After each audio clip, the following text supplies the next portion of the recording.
Pak Rusdian, ada Pak Rusdian, tanggapannya Pak. Pak, berapa yang dimakan Pak? Pak, uang operasional kapan Pak? Bu, Batari, berapa yang dimakan korupsi Bu? Batari. Bang, bantunya kalian.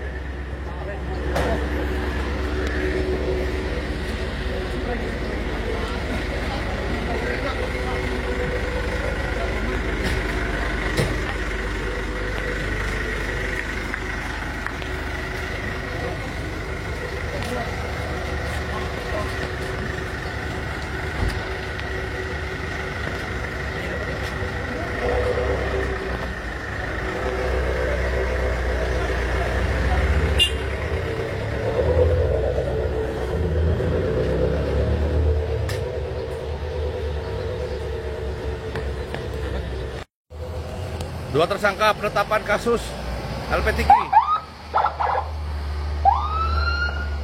Assalamualaikum warahmatullahi wabarakatuh. Selamat sore Tabik pun. Jadi rekan-rekan wartawan perlu kami sampaikan informasi bahwa pada hari ini tim penyidik telah menetapkan 2 orang tersangka dalam kasus dugaan tindak pidana korupsi penggunaan dana hibah oleh LPTQ tahun anggaran 2022. Jadi yang ditetapkan yang pertama adalah tersangka atas nama TP, yang kedua adalah tersangka atas nama R. Kedua tersangka saat ini kami lakukan penahanan rutan. Yang pertama untuk TP kami lakukan penahanan di rutan Kota Agung. Untuk tersangka R kami lakukan penahanan di LP Bandar Lampung. Pak, ini statusnya kedua ini sebagai apa aja nih Pak jabatannya di LPTQ itu sendiri Pak? Yang jelas berdasarkan data dan dokumen yang kami miliki bahwa tersangka R selaku Sekretaris LPTQ masa bakti 2020-2025. Sedangkan untuk tersangka TP adalah bendahara LPTQ masa bakti 2020-2025. Untuk kerugiannya berdasarkan hasil perhitungan kerugian keuangan negara dari kantor akuntan publik sebesar 584 juta sekian. Pak, apakah ada tersangka lain selain T dan S ini Pak? Saya minta rekan-rekan bersabar, beri ruang kepada penyidik, ya semuanya.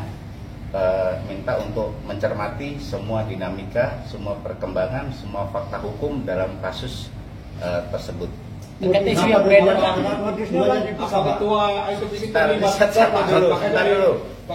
Kenapa dua-duanya dipisah, Pak? Yang pertama ini merupakan bagian dari upaya kami agar tidak ada pihak-pihak yang saling mempengaruhi kualitas para saksi, karena keduanya tentu akan saling bersaksi sebagai saksi. Pak Kejari, apakah ketua LPTQ terlibat dalam dugaan korupsi ini? Tadi sudah saya jelaskan, ini pasal ya yang kami terapkan di sini adalah pasal 2 ayat 1, pasal 3 Undang-Undang Tipikor, kemudian pasal 55 ayat 1 ke 1. Ini berikan kesempatan kepada penyidik untuk mendalami. Modus mereka sendiri seperti apa sih Pak? Terus hasilnya itu untuk apa ya?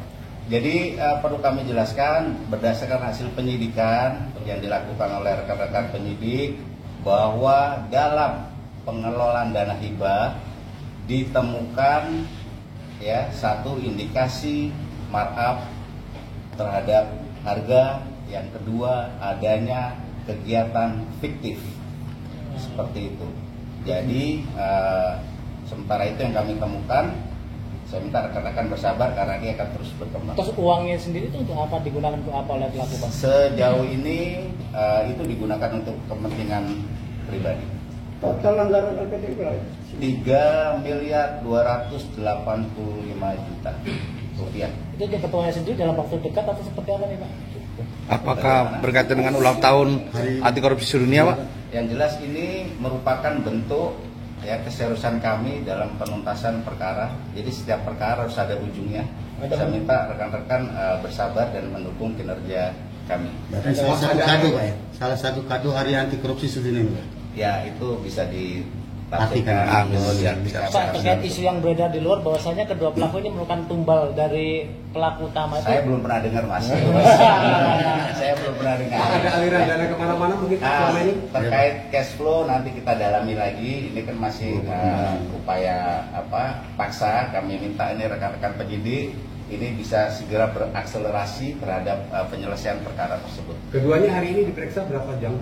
Yang jelas panggilan dimulai pukul 9, kemudian sampai dengan hari ini setelah melihat fakta dan kecukupan alat bukti, tadi kami melakukan ekspos dan terhadap kedua saksi yang berstatus saksi kami tetapkan sebagai tersangka.